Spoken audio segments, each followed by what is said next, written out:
ta sổ khar ngay na la xí là wa helai Congress an sổ khar lo thei nan sum tam tak se na nin hua ma sa ni so pariata ngai pokran sum tam tak an se na ni kan thian pa pakhat journalist ya BJP ya ai candidate ve ya chu pa chu sa ni so pariata ha bora be khian na ron thenga ati koi sa clip ka clip tam tak mai ka bora be khat hian na ron thenga kan taw vek tu re mo kan tia ke ni BJP kha la thi kan hau sa pui ve do ne mo kan tia atia ni ma se BJP kha helai a hian Congress party ko thaturin an la tin to lo wa ni tia thia ta wa min kha poisa kha BJP ko da lu lo win engem mo sa te chu lo ko tha ve le ma song ti khan MNF ko da lu ve kan atia ni ani le interview mi ngam soi ngam ko ngam sak atia interview ko ngam sak MNF ko da lu ve kha poisa kha atia ni sa ni so pariata Sami som pariata MNF ina sum tam tak an manaka BJP sum central sum mani achan chu ni china ka soi pa Congress si asor khar an lawani mo sa ko zalen na hum him tu te Congress party hi anti thai lo ber kan pel ma number 1 ani ka pa chu wang chuan Mizoram a hian sa ko zalen na hum hindu Congress hi asor khar ngai notice a hian BJP in man la duai tuaya an opet de vecto Nagaland te chu Manipur po BJP di ni hat yang khan Assam te Himanta Biswa Sharma BJP bo Mizoram de chi hi kan kim to ne chu wang chuan kan ho tu te central mania kal de ko ha an lo tra o ngoi mai nang ni tal hi chuan Congress sarkar nan thekto chu ram te o nang ni ba him manok to lo padia mấy xe chi ek tu wa chang tra mang chu an lo ti ngoi mai ni chu wang chuan Mizoram a hian Congress hi asor khar nge ye ngai Pathian thu ne ko chu in rem karing kan Christian na nek chep tu te kan biak in hal tu te min thata hetiang ang khopa akhuwa min hal sak tu te Christian te min nek chep min loi ral tum tu te chumi te kan pui tur chuan chumi te thop zong chuan kan ngai to chen lo chuan vote kan lo thak thei reng mai MNF i vote lo khan BJP ZPM kan soi le ZPM hela la lian lu tuk lo po ni mai thei ma sai hun la om 1 lakh yen chuan la lian thei tho ZPM po hi chu tiam tho chu voina Zozam Times in an headline an ma kulal du ma khala ne na gotta la an interview na kulal du ma chuan BJP ne na an tho ho lo tu a soi thei lo an tho ho lo wang ti a soi thei lo ti ta hian min ro thona min thon tu ko hi he da in khuwa te kan ron pan tha kan ron kal ai zo kan ron su kha la min ta han kan thian pa pakhat synod revival speaker ni me a min chu soi lai shako pathian thu soi tu lar ta chu chuan hei hi mania i thil soi kha karil ruwa oma i soi dik le in alang tlat mai a arti he ta hian Zozam Times chan chin bu a hian hei hi an ron tilang kul me a pu ma hi thalak ne duoman BJP an tho pui don lo ti soi lo thei lo ti an zia ka ni Duoman BJP an thopui don lo ti asoi lok thei lo ti aron siam ti atu hi an chiari la a chiang maya BJP thopui hi an phe hi an phe lo re lo tlai lama thu soi te pho kha kan phe ve kan chu smartphone kan hum ve ka lo tlai lama kha ning ting en soi kha Hetilaya BJP unit te hit kan thok ka nga puta thian tha kan siam khal le ang ti mai ni ku du khan ti khan soi du tra BJP hi zo man cha tho pan cha tho pu yan cha ni tha chi ni po poisa kan biak in zong sang bu piang ti chen du chu ti lai ngoi khat le lam min hoi san tlat tu khum min chon tlat tu te tho pui cha tlat mai ZPM khan ni ve tho kan gai tu na khat ti zong khan kan khan ngai ni apoi na tu ti chuan khi ta po karon soya kan soi le lok ma an general secretary pakhat chu kan thian te ne ni kuma khan sial su klama son zofes mangina kala anon holam kha sial su ka tanga he ti ai zon panan ron ko cham ring lam pan chho don tran tir thumi a chuk le a chho in zom na lai kon zam nuam te mai si ra thuan in lo lo in ko chol sao te nei a oma tun lai thang thak chen thak phei chuan an soi rang ram huai om ten tia a om tak tak phei chuan ka ring ya lo wa kulai hong kan chaw la chu ta chuan ZPM an GS pakhat chuan ni kum lai hol vel khan Delhi tanga tum di akal tu soya akal chan chu tun election ta election fund BJP huai tu Delhi tanga mi te na azu deal thi na an ni chuan sa mi som bi pali election a MP election a mit pui ve thung ro o ti in an lo kar ve thunga chu thu chu a hon chho ta a ai zo thanga an soi ho ta a ho tu lo ki a then chuan suma lom kan du kan suma mo min phu thei te chuan kan pu ai do lo mi ti ngai ta kan le ma se atam zo ki mizo mi pui sentiment mizo mi pui thin lung su khe an sia an ngai tua pui sia an ngai lo ni an ngam lo sum chu an ot lu ko ma se an ngam lo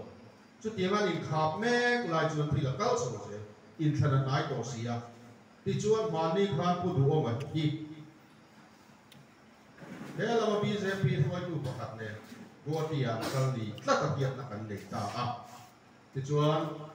party thalai de pon PR ang siama peli pon street campaign a kan han soi chuak ve boka abi takin ke ma kha minron kheng na sabi ka ka thu soi khan lan chuak ka min chang ta fak rega chu te chu social media min be na bon sak kha in thianga ma se kha thil tak ni kan the tlat soi do ni la thil tak soi tu ro ma until soi da na tang kha del so na mi kha kan lam lo re ta tilaya enge ni minority morcha antia secretary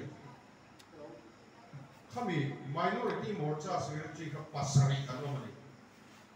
mi pasari ano mi pasari singa pakhat ka del so na udel so na ni mai del so na kan lam lo re nga a designation chi soi la lo ama ang kami dan parok kan lo del so na mi kan soi mi asi lo wa kan PR kan soi bok lo wa del so na mi ka tu soi na ka soi lo wa ka ma soi te nan soi bok lo wa ma se ZPM headquarters sa an ZPM an party office a tu soi kan thil soi a soi pi na chun puduan del so na ne gawati kal du angin mi soya ati tlat nei khoya ma del so na mi kan soi si lo Del sona designation ang nei kami parudda ang oma. Kami designation chia kan soya, andi na chia kan soy. Del sona harap soy naut mai. Diso del sona khan aronin soy fia vele ta a. Del sona aronin soy fia vele ta a. Heta zalena nan adin tariwa. Zalena chuan del sona chuan. Airport an in mutu le in piak tu soya. Mai chana an in mukba an la in piak lo tu asoya. Pudu oman je PM officer asoya fe tum chuan. Del sona hi voi khat ma mai chana an la in ngai lo tu le. Phone ro chuan an in piak thin tu asoya. Atu zo chuan nge do soya le. Do khao mani chu. Tu dik kan do thi chuan ni nge ni dik lo na lai nge mo phang alo lam mai chi na ni ti kha kan soi du ni ole po ni sela ni e mi te kan ko soi chi du phim phim wa ma ni lo wa thil dik kan du wa dik lo kha kan thiat kha kan soi mai chi tu dik zo kan thiat te na ti kha kan soi du ni ole ti chuan hei ke ni hi kan ron lut ve a ti hian enga tinge kan lu chan kan ti chuan kan lu chan te kan soi thina mi te pon bin zo ta chung chu kan soi fo thina YouTube lama tang te pon in lo thir fo bin ka ringa zai na hian a chip chiar ta ka soi po chuli ka phelo wa kan sor kha ka khung hi adang lam do na adang lam do ta tur chu village council level tang hian adang lam do ra pakhat na pa ni le na he ta ministry level tang hian tun ma kan kal khung ni ngai mie lo corruption check na turatan thil poi mo untu cabinet subcommittee on reforms chief minister chairman na tuaya kan din do na Trump khat chung dai tu chu chuan minister phil ti mai te that chedeu te an check to do department te kon an duang in phil an pong sual mai thei do don lo corruption hi kan nor tom to do na heng that lo thei lo na pom akan khung ho hi ataka kan kal pui huna chuan Mizoram ma han sor kha tha kan nei ve theyang chumi huna chuan mi pui te kan zalen ve tawang kan thorim rain zia nei tawang ti chuan village council po kan thuam tha anga thu nei na kan pe he ta ni administrative order mai ni lovin an thu nei na tur kha assembly a session a pass tur ania ti chuan thu nei na sang tak kan pe do na chu mai ni lovin an thu nei na an man sual na tur veng tu la tha ka pas del vek bok do na ni po ni sela thu nei tu ber tu ra chu ka village council a khan mi pui an di do na wa tlang in khom kan soi thin kha wa tlang in khom kha an thu ber do na ni wa tlang in khom en kim phar ni thin do na chu wa tlang in khom a chuan chu tin atang in mi pakhat ayo chu go ayo an dil thina ti chuan khapata oi khat te oi di te chu lamin meeting an nei thina wa tlang in khom an nei thina chu ta chuan he tilaya engen in ra bar huan kal kong village council ina thome mo tun lai am chu ni se in ra bar huan kal kong te kha he ta train sarkar train fana ron kalanga in bel piat lei lo ai zol pa tu mo ti thei de khan contract a ron da ya in duang in thok lo ma se soi se ngam lo ma se pula so ta huwa so khar tha so har na thar kan se kuna chu in ra bar huan kal kong tu sang som kha in puta lu do in visit puta lu do in thok do a huan nei tu te ne in thok do in tu da na kha kan da poi mo do kha committee a khan a huan nei tu te khami zar so tu te kha temporary phone khami bi project bi ga chon an tel ve ge bai do kha sao kha kong hang tu te kha an tel ve ge se la bai do an du da pho kan ngai ko mo do chu tien chon nang ma nin in la thok thi do na ni tu na chuan kan kal khung a chuan ti hian he ta a thei thei ti kha an thok mai chi na chung ang hun kan thlen thei na tur tang chuan hetilaya congress candidate Ularin di karate, ilo fanting nge yang aya. Hetilai zani nai lokal mek pelo wa intiat te po piru in ta hung reng su se. Chen si ni le sanga ka lo dong ro se. ril nuam takin dong ro se ama ero chu wan za phena an chut na ero chuan kan nam ri phat san su se so kha tha an siam ho do chu mi tan chuan in thahung ni lovin kut pha lo chu ro se ti chuan kan ram hian kan nam hian ral tiang kai ve do la ni in fe kong te lo tha to in ei zon na mumal takin in thil thar chuan te ko mumal taka kan som bol theinan te in thai thar chuan te ada chan na tun cold storage te ko in lama mo don khang ho zong zong hon that na tun te